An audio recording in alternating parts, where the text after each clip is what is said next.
Hi, my name is Zach Simmons, and this is my Chicago Bears Journal. This is a bonus episode. We're not going to be going through Week 10. We're going to be looking at the starting quarterback situation in 2020. And is there something in free agency or trades? Is there something we can do in March to solve our starting quarterback problem?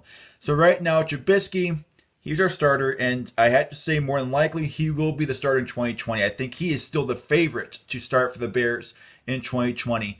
So don't get your hopes up. Don't get your hopes up because more than likely Trubisky will be the starter. We have to watch a whole another year of hopefully not the same thing. Hopefully he can pick it up in the next few weeks and definitely carry that into the next season.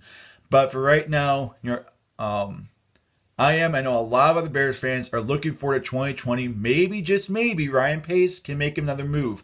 I definitely still have faith in Ryan Pace. I think he's a really good GM, and I don't think it's necessarily his fault for drafting Trubisky, but I'll get into that another time. So take a look at free agency. Now, first things first, we have to recognize we have negative cap space right now. We have less than $0 in cap space, so something has to happen.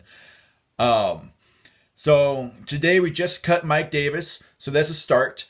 But I'm expecting Kyle Long to be cut, possibly Prince Mukamara to get cut. Expect Leonard Floyd to either get cut or traded. Expect Cordell Patterson to get cut. Taylor Gabriel, also a candidate to be either cut or traded. Now that gives us a decent amount of cap space. Does not give us a great amount of cap space because you have to remember, if we get rid of Floyd, well, now we need a new edge rusher. If we get rid of Prince Mukamara, now we need a new starting corner. If we get rid of Gabriel, well, now we might need another receiver unless we can trust that Riley Ridley might be that guy. There's a lot of things that there's still a lot of holes that we would have to fill in that case.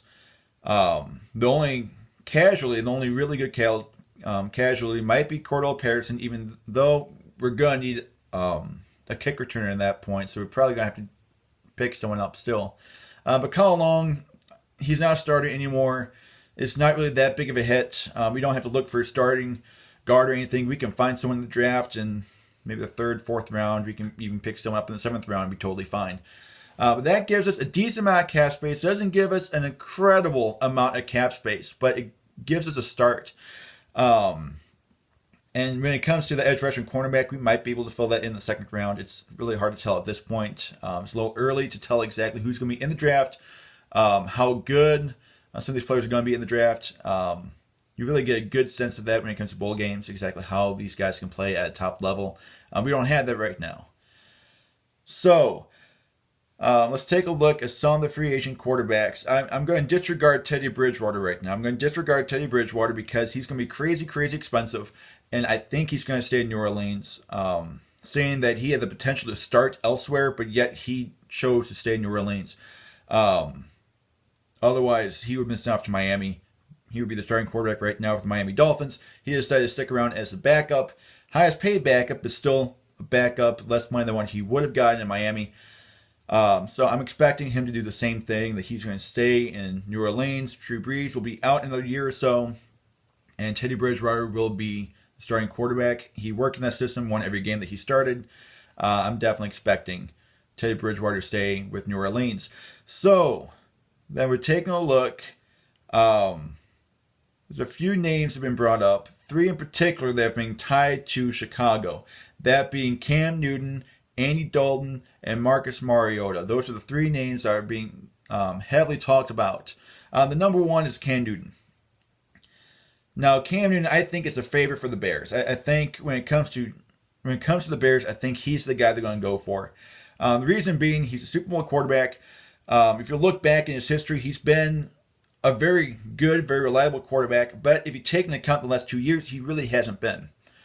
He's been down, especially this year. I mean, he got benched for Kyle Allen, essentially. I know he's hurt, but basically he got benched. Even if he came back, I'm pretty sure Kyle Allen will be the starter, not Cam Newton. Cam Newton played that bad in the first two games. He played awful. He couldn't hit a wide open receiver. Is he really an upgrade to Mitch? I mean, Trubisky is a little bit more athletic right now than Cam Newton. Cam can barely move at this point. His ankles are they're not that good. He can't move around like he used to when he was a rookie or the first few years of his career. And he's wildly inaccurate. Is he actually a step above Mitch? Now, the reason I think the Bears will get him is because he's the cheapest option. He's not going to go for a bunch of money. You're going to see maybe a 1 or 2 year deal.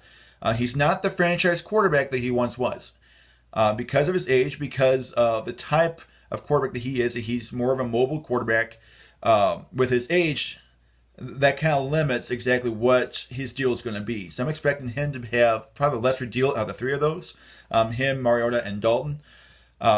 Which is precisely why the Bears will probably get him. He has Super Bowl experience, and he's probably going to be cheaper.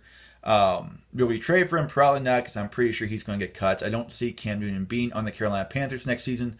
I don't see anyone really trading for him, because I don't think, like what I said, I don't think he's that good. I don't think he's good enough to trade anything for. Especially one of our second-round picks. Definitely do not want to use one of those on Cam Newton. Now, the next one, Marcus Mariota. He's been benched for Ryan Tannehill for the last few weeks. It seems pretty apparent Mariota will not be with the Titans next season. Once again, more than likely, he's going to be cut, not traded. We'll see exactly what happens there. But my problem with Mariota is I don't think he's that great. I don't think he's that great of a quarterback. However, he hasn't had the weapons around to really show what he can do. I think if he went to Chicago, I think it's the best case scenario for him because I think we have the receivers to work around him. Otherwise, if you look at his career, he really hasn't had outstanding receivers. Corey Davis might be the best receiver he's had. That's saying something. I mean, look at this year. Tajay Sharp, decent. Corey Davis, I think we can call him a bust at this point. First receiver picked a couple years ago, not that good.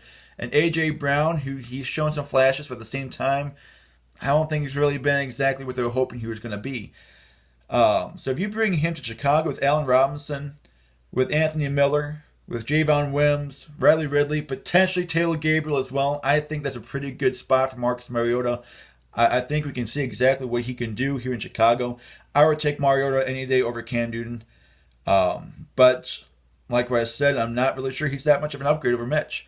I think he's definitely an upgrade. I don't think Cam's an upgrade, but I think Mariota is an upgrade over Mitch. But at the same time, is it worth it? You're going to be paying more money for Mariota. You're going to be looking at a little bit more of a deal, a little bit bigger of a deal. So with Cam, you're looking at maybe a 1 or 2 year deal is what I'm expecting. With Mariota, you're probably looking at like a 3 or 4 year deal. He's still a franchise quarterback. He's not that old. He's coming off his rookie contract. It's kind of like, I expect him to potentially last 6 or 7 more years, kind of like with Jay Cutler. So can we have Mariota for that long? Is he that good of a quarterback to stay that long? I'm just not sure. I don't think he's one of those. I don't think he's that guy. Maybe a short-term option if we end up drafting someone too. Sure, fine. But at this point, for the amount of money that we may have to spend on Mariota, I don't think it's worth it. I would stay away from Mariota.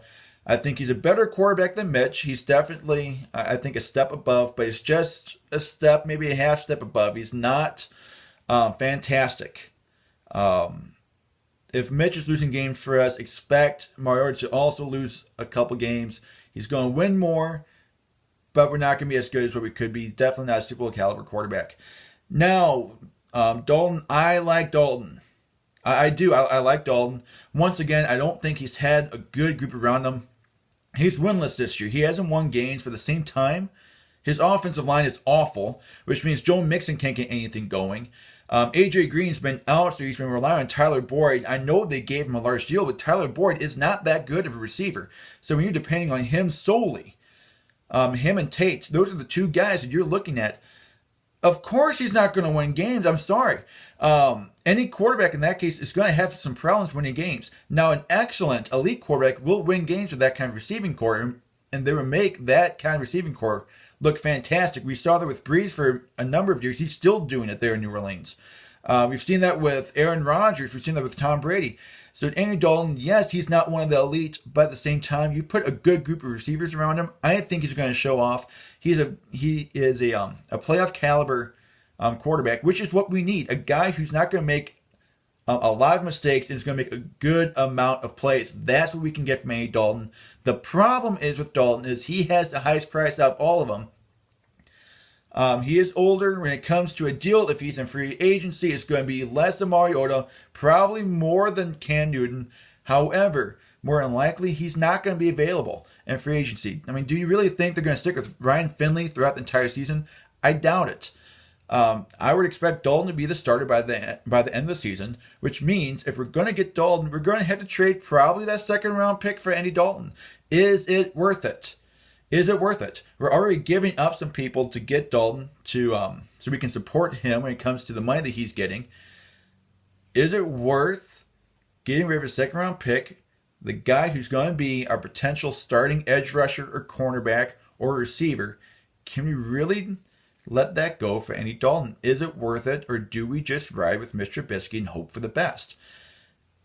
It's hard to say, but I think now of those three, Dalton's my favorite, but I have another favorite. I have someone who a lot of people haven't been talking about. I've heard his name out a little bit, but I think you're going to be looking, he's a little bit more expensive, but at the same time, he hasn't gotten a huge deal. So when it comes to the money aspect of things, he's cheap.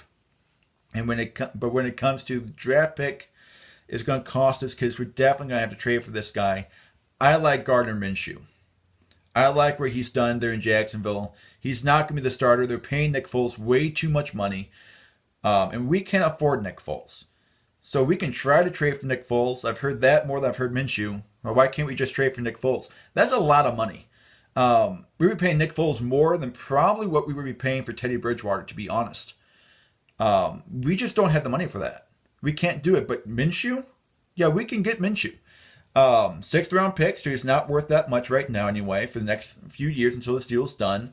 Then obviously we're going to have to give him a new deal, which I think Pace has been kind of expecting that for Trubisky. So I think we'll be okay.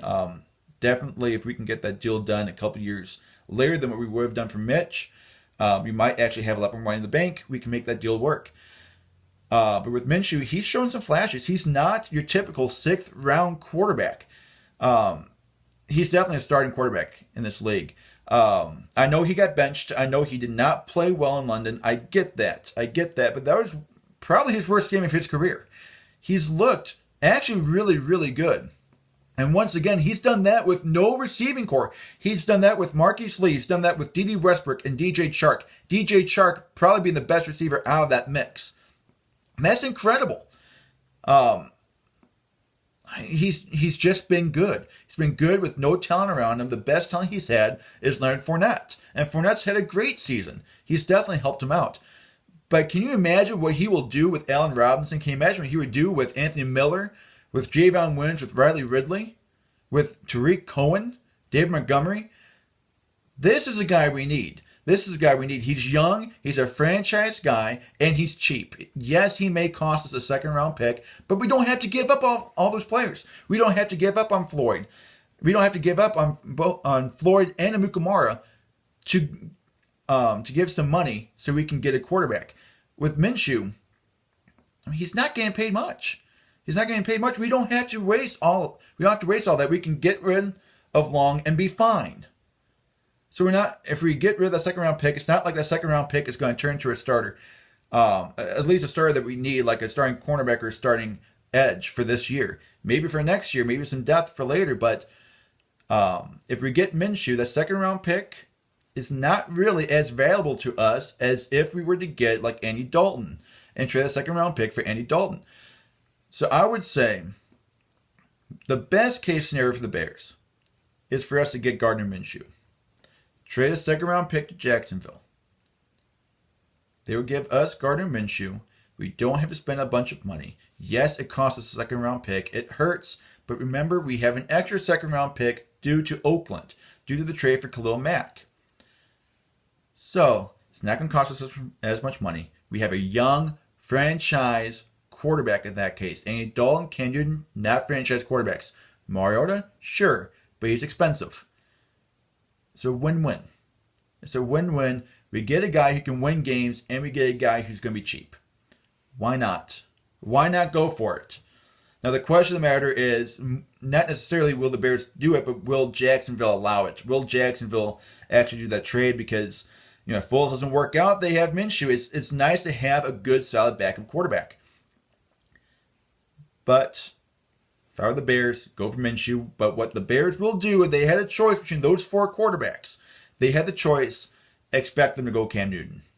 If that's what they're going to do, if they're going to do anything in free agency, anything with trades, and not pay attention to the draft, expect them to go Cam Newton. The question of the matter then will be, will Mitch Trubisky still be with the Bears? Will he be traded someplace else? That's another conversation for another time. But that's why I have for this episode. Let me know what you think. Is there someone that I left out? Or do you disagree with me? Do you think Marcus Mariota, Cam Newton, and Andy Dalton would be the best choice? Let me know. And also, I want to know, who would you give up to score the quarterback of a lifetime? If you were to go and grab like Teddy Bridgewater, who would you give up? Who would you cut in order to get him? Or if there's another guy that you're thinking of, who would you give up for this quarterback? And how will he be better than Mr. Trubisky? So that's what I have for this episode. Thank you so much for watching, and I hope you have a good rest of your day.